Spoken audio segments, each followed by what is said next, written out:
اور شیرو نے جیسے کڑوی گولی نگل لی۔ وہ بے دلی سے کرسی کھینچ کر بیٹھا۔ اور میرے پروجیکٹ کے راستے میں رکاوٹیں کھڑی کرنے والی بھی کون ہے بھائی؟ سعدی اور اس کی باس۔ ہاشم بے اختیار ہنس دیا۔ یار یہ تمہارا اور سعدی کا کسی لڑکی پہ جھگڑا تو نہیں ہے؟ جواہرات نے مسکرا کر سر جھٹکا اور بغور شیرو کے تاثرات دیکھے جو مزید خفا لگنے لگا تھا۔ شہری سونیا کو کب گھر لے کر آئے گی؟ جواہرات نے اسی کو دیکھتے ہوئے ہاشم کو مخاطب کیا۔ شیرو ایک دم کوئی فائل اٹھا کر دیکھنے لگا، البتہ اس کی گردن میں ابھر کر ڈوبتی گلٹی واضح محسوس ہوئی تھی۔ اس وقت اس کا کیا ذکر؟ ہاشم نے گویا ناک سے مکھی اڑائی اور کام کی طرف متوجہ ہوا۔ اس درمیانے درجے کے بنگلے کے لاؤنج کی بڑی سی کھڑکی دھوپ میں چمک رہی تھی۔ شیشہ آئینہ بنا لان کا عکس دکھائی دے رہا تھا۔ کھڑکی سے چہرہ لگا کے دیکھو تو اندر وہ تھکی تھکی سی چیزیں اٹھائے داخل ہوتی دکھائی دے رہی تھی۔ درمیان سے مانگ نکال کر گھنگریالے بال کیچر میں ہاف باندھے وہ جھولتی لٹ کان کے پیچھے اڑستی کچن کے دروازے تک گئی۔ صداقت کھانا تیار ہے؟ جی ہاں باجی، بس روٹی ڈال رہا ہوں۔ پھر کھانے کے بعد سعدی کی طرف جانا، ایک کام ہے۔ لاؤنج میں ویل چیئر پہ کتاب پڑھتے بڑے ابا نے بے اختیار اس کی طرف دیکھا۔ وہ اب واپس آ رہی تھی۔ دن کیسا گزرا؟ انہوں نے معمول کا سوال کیا۔ بس روزمرہ کے کام کے ساتھ۔ وہ صوفے پر بیٹھ کر جوتوں کا سٹریپ کھولتے ہوئے بولی۔ سماعت کیسی رہی؟ ہاشم کاردار کا کلائنٹ تھا، کیسی ہو سکتی تھی؟ ابا کے کتاب پہ جھکے چہرے پہ ناگواری ابھری۔ ہر کرپٹ اور گناہگار آدمی اسی کا کلائنٹ کیوں ہوتا ہے؟ وہ ایک اچھا ڈیفینس لائر ہے ابا، اسے گناہوں کی جسٹیفیکیشن دینی آتی ہے۔ وہ کیچر اتار کر بال جوڑے میں باندھنے لگی۔ مجھے وہ سخت ناپسند ہے، انتہائی جھوٹا اور مکار آدمی۔ سو تو ہے، زمر نے تائید کی۔ بڑے ابا نے کتاب پڑھے کر کے اس کے چہرے کی طرف دیکھا۔ سعدی سے کیا کام ہے؟ ہاشم نے اپنی بیٹی کی سالگرہ کا کارڈ دیا تھا سعدی کے لیے، وہی دینا ہے۔ وہ سرسری سا بتا کر ریموٹ اٹھا کر چینل بدلنے لگی۔ تو تم دے آؤ، انہوں نے ایک دم اتنی امید اور اتنی منت سے کہا کہ زمر نے بے اختیار ان کو دیکھا۔ میں نہ بھی جاؤں تو فرق نہیں پڑتا، میں اس سے ناراض نہیں ہوں ابا۔ تو پھر چلی جاؤ، اس کی سالگرہ پہ ہی اسے وش کر دینا۔ زمر نے ان کی آنکھوں کو دیکھا، وہ اداس نظر آ رہی تھیں۔ اس کے دل کو کچھ ہوا۔ وہ چھوٹا ہے، تم تو بڑی ہو، اگر اس سے کوئی غلطی ہوئی ہے تو تم معاف کر دو۔ وہ تمہاری بیماری میں بھی تمہارے ساتھ نہیں تھا، واقعی اس کی خطا ہے یہ، میں کب کا معاف کر چکی۔ میں اس کے خلاف برا نہیں سوچتی، وہ میرا بیٹا ہے ابا۔ تو کارڈ تم خود دے آؤ، زندگی کا کچھ پتہ نہیں ہوتا، کون کب چلا جائے گا اور دوسرے کو تا زندگی پچھتاوا ہی رہے۔ وہ بنا کچھ کہے اٹھ گئی۔ ابا دکھ سے اسے جاتے دیکھتے رہے۔ انہوں نے پھر کتاب نہیں اٹھائی۔ وہ کمرے میں جاتے صداقت کو آواز دیتی گئی، میری روٹی مت بنانا، اور وہ مزید دکھی ہو گئے۔ اب اس کا موڈ بگڑ چکا تھا اور وہ کھانا کھائے بغیر کمرے میں بند ہو جائے گی۔ 10-15 منٹ بعد وہ کپڑے بدل کر فریش ہو کر کمرے سے نکلی تو انہوں نے چونک کر اسے دیکھا۔ کھانا نہیں کھانا؟ کیا آپ کا پوتا مجھے کھانا بھی نہیں پوچھے گا؟ عام سے انداز میں سنجیدگی سے کہہ کر اس نے میز سے کارڈ اٹھائے اور پرس کندھے پہ ڈالا۔ ابا جہاں تھے وہیں رہ گئے۔ آنکھوں میں تحیر بے یقینی ابھر کر معدوم ہوئی اور اس کی جگہ خوشگوار تذبذب نے لے لی، جیسے کوئی خواب میں آنکھ کھلنے کے ڈر سے صحیح سے خوش بھی نہ ہو پائے۔ ایک دم ان کا چہرہ بجھا۔ کیا تمہیں پتہ چل چکا ہے کہ فارس رہا ہو چکا ہے؟ وہ جیسے ٹھنڈی سانس لے کر دروازے سے پلٹی۔ اگر آپ یہ کہنا چاہ رہے ہیں کہ میں سعدی سے یہ پوچھنے جا رہی ہوں کہ فارس کیسے رہا ہوا، تو ایسا نہیں ہے۔ میں اتنی اسٹریٹ فارورڈ ہوں کہ اگر مجھے اس سے کچھ بھی پوچھنا ہو تو میں 4 منٹ کی کال کر کے بغیر تمہید کے بھی اس سے پوچھ سکتی ہوں۔ ابھی مجھ سے ہاشم نے ایک فیور مانگا ہے اور میں اسے وہی دینے جا رہی ہوں، اسی سنجیدگی سے کہہ کر وہ باہر نکل گئی۔ ابا کے چہرے پر خوشگوار حیرت ابھری۔ صداقت بھی بھاگ کر چوکھٹ میں آ کر کھڑا ہوا اور اب انہی حیران مگر مسرت آمیز تاثرات کے ساتھ ان کو دیکھ رہا تھا۔ حنین اور اسامہ تب سے فارس کے گرد بیٹھے تھے جب سے وہ آیا تھا۔ سعدی خاموشی سے گول میز پہ ان کے مقابل بیٹھا تھا۔ ماموں، کیا وہ دوبارہ تو آپ کو نہیں لے کے جائیں گے؟ حنین نے جھجکتے ہوئے انجانے خوف کے زیر اثر سوال کیا۔ فرنچ چوٹی اور ماتھے پہ کٹے ہوئے بالوں کے ساتھ وہ اب گھر کے لباس میں تھی۔ فارس ہلکا سا مسکرایا۔ نہیں۔ ساتھ ہی سعدی کو دیکھا۔ سعدی نرمی سے مسکرا دیا اور پھر دوسری جانب دیکھنے لگا۔ اب آپ ہمارے ساتھ رہیں گے نا؟ سیم نے اشتیاق سے پوچھا۔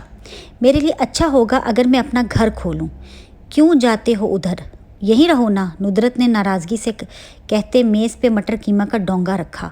کھانا بس لگ ہی چکا تھا۔ مجھے بہت سے کام کرنے ہیں آپا، مگر میں آتا جاتا رہوں گا، وہ سنجیدگی بھرے سپاٹ انداز میں کہہ رہا تھا۔ وہ عموماً دھیما بولتا تھا، چھوٹے چھوٹے فقرے، لیکن غصہ چڑھنے پہ آواز بلند ہو جاتی تھی۔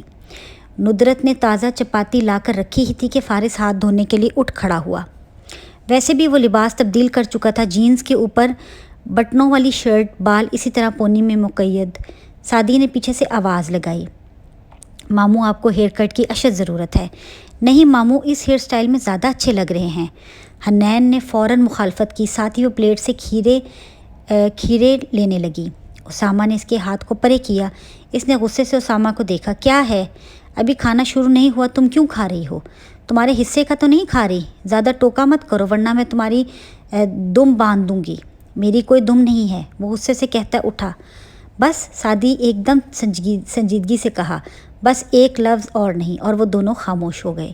کتنی دفعہ کہا ہے مت لڑا کرو آپس میں، مگر مجال ہے جو۔ ندرت کی بات گھنٹی کی آواز نے کاٹ دی۔ فارس اسی وقت واپس آتا دکھائی دیا تھا۔ اسامہ بھاگ کر دروازے پہ گیا اور اس کے ساتھ کھڑکی کا پردہ سرکا کر دیکھا۔ کون ہے اسامہ؟ سعدی نے بیٹھے بیٹھے پوچھا، مگر اسامہ نے کوئی جواب نہیں دیا، بس وہیں کھڑا رہا۔ اسامہ کون ہے؟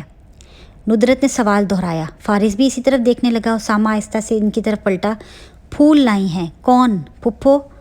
زمر پھپھو آئی ہیں اور پھول لائی ہیں۔ چند لمحے کے لیے راہداری میں سناٹا چھا گیا، جیسے سانس آنا بھی بند ہو گیا ہو۔ ندرت پلیٹیں لگاتے رک گئی۔ حنین کا کھیرا اٹھاتا ہاتھ رکا، چہرہ بالکل سپاٹ ہو گیا۔ البتہ سعدی تیزی سے دروازے کی طرف گیا۔ فارس نے باری باری سب کو دیکھا۔ سعدی، اس نے بے اختیار اسے روکا۔ میں کمرے میں ہوں، ساتھ ہی نگاہوں سے اشارہ کیا جیسے نہ ملنا چاہتا ہو، نہ اس کی آمد کی خبر کی جائے۔ سعدی نے سمجھ کر سر ہلا دیا۔ حنین پیچھے ہو کر بیٹھ گئی، بھویں کھنچ گئی، چہرے پہ خفگی چھا گئی۔ دروازہ کھلنے پر باہر کھڑی زمر نے سر اٹھایا۔ گھنگرالے بال ہاف باندھے وہ زرد چہرے کے ساتھ کھڑی تھی۔ بازوؤں میں سوسن کے پھولوں کا بوکے تھا۔ وہ مسکرائی۔ اسی پل نال کی لونگ بھی چمکی، آنکھیں بھی چمکی۔ سالگرہ مبارک ہو سعدی۔ پھول اس کی طرف بڑھائے۔ سعدی ابھی تک سکتے میں تھا، پھر اس کے ہونٹ مسکراہٹ میں ڈھل گئے، آنکھوں میں بے پناہ حیرت اتر آئی۔ تھینک یو پھپھو، آئے نا اندر، کسی معصوم بچے کی طرح خوش ہوتا سعدی نے اسے راستہ دیا۔ زمر کی مسکراہٹ معدوم ہوئی، نرم تاثرات والے چہرے کے ساتھ ساتھ متذبذب سی اندر داخل ہوئی۔ جس گھر میں 4 سال تک قدم نہ رکھا ہو، وہاں 4 قدم بھی مشکل سے پڑ رہے تھے۔ زمر کیسی ہو؟ ندرت فرتے مسرت سے نہال اس سے آ کر ملی، پھر ڈائننگ چیئر پیش کی۔ زمر نے ایک لمحے کو گول میز کو دیکھا جہاں کھانا چنا تھا۔ گن کر پلیٹیں رکھی تھیں، ایک فیملی کھانا کھانے ہی والی تھی۔ اس نے نفی میں سر ہلایا۔ سعدی نے اصرار کیا، تھوڑا سا لے لیں، مگر وہ وہاں نہیں بیٹھی۔ میں کھانا کھا چکی ہوں۔ شائستگی، تکلف، تذبذب۔ حنین کی آنکھوں میں ناراضگی گہری ہوئی۔ بہرحال اس نے اٹھ کر ڈرائنگ روم کم لاؤنج کا دروازہ کھولا۔ کیسی ہو حنین؟ حنین جیسے اس کے اس سوال پر ڈسٹرب سی ہوئی، مگر پھر سپاٹ چہرے کے ساتھ ٹھیک کہہ کر اندر صوفے کی طرف ہاتھ کیا۔ بیٹھیں۔ زمر اسی تکلف سے صوفے کے کنارے ٹانگ پہ ٹانگ رکھے بیٹھ گئی تو اسامہ آ کر ملا۔ وہ جیسے اب ذرا کھل کر مسکرائی، اس کا گال چوما، پھر پیشانی سے گھنگرالے بال نرمی سے ہٹا کر بولی، کیسے ہو اسامہ؟ چوکھٹ میں کھڑے سعدی کی مسکراتی آنکھوں میں تکلیف سی ابھری۔ ایک پرانا منظر ان میں جھل ملایا۔ اسکول یونیفارم میں گھنگرالے بالوں والا لڑکا بینچ کے پاس کھڑا تھا اور گھٹنوں کے بل اس کے سامنے یونیفارم میں ایک لڑکی بیٹھی تھی اور اس کے آنسو صاف کرتے ہوئے پوچھ رہی تھی، کس نے مارا ہے مجھے بتاؤ، میں ابھی اس کو دیکھتی ہوں۔ اس کی ہمت کیسے ہوئی کہ وہ ہمارے سعدی کو مارے؟ ادھر دیکھو، رو مت، میں ہوں نا تمہارے ساتھ، تمہاری سپورٹ اور پروٹیکشن کے لیے۔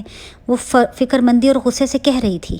میں ٹھیک ہوں آپ۔ اسامہ کی شرماتی آواز پہ وہ چونکا، پھر سامنے آ کر بیٹھ گیا اور پھولوں کو میز پر رکھ کر بولا، آپ کو یاد تھا مجھے سوسن پھول پسند ہیں؟ زمر نے سر کو خم دیا، بولی کچھ نہیں۔ ندرت کھانے پہ اصرار کرنے لگی، پھر چائے پہ وہ بس ایک کپ کے لیے راضی ہوئی۔ حنین سعدی کے پاس جا کر بیٹھ گئی، شکوہ آمیز نظروں سے پھپھو کو دیکھتی مگر خاموش۔ مجھے یہ ریکارڈ دینا تھا، ہاشم نے دیا ہے تمہارے لیے، کہتے ہوئے اس نے مجھے یہ کارڈ دینا تھا، ہاشم نے دیا ہے تمہارے لیے، کہتے اس نے کارڈ سعدی کی طرف بڑھایا۔ سعدی تو چونکا ہی، حنین زیادہ چونکی۔ اس کا دل زور سے دھڑکا۔ ہاشم کی بیٹی کی سالگرہ، اس نے بہت اصرار کیا تھا تو میں نے تمہاری طرف سے حامی بھر لی، مجھے امید تھی کہ تم لوگ آؤ گے۔ حنین سعدی کے کندھے پہ سے جھک کے کارڈ کو دیکھنے لگی۔ سعدی کے تاثرات وہ نہیں رہی، اس نے بالکل خاموشی سے سیاہ کارڈ پہ سنہری عبارتیں پڑھیں، پھر کارڈ حنین کی طرف بڑھایا۔ ہاشم بھائی مجھے اپنی پارٹی میں کیوں دیکھنا چاہیں گے پھپھو؟ تم اس کے رشتہ دار ہو۔ سعدی پھیکا سا مسکرایا۔ ہاشم بھائی کے ذہن میں ہر کام کی کوئی خاص وجہ ضرور ہوتی ہے۔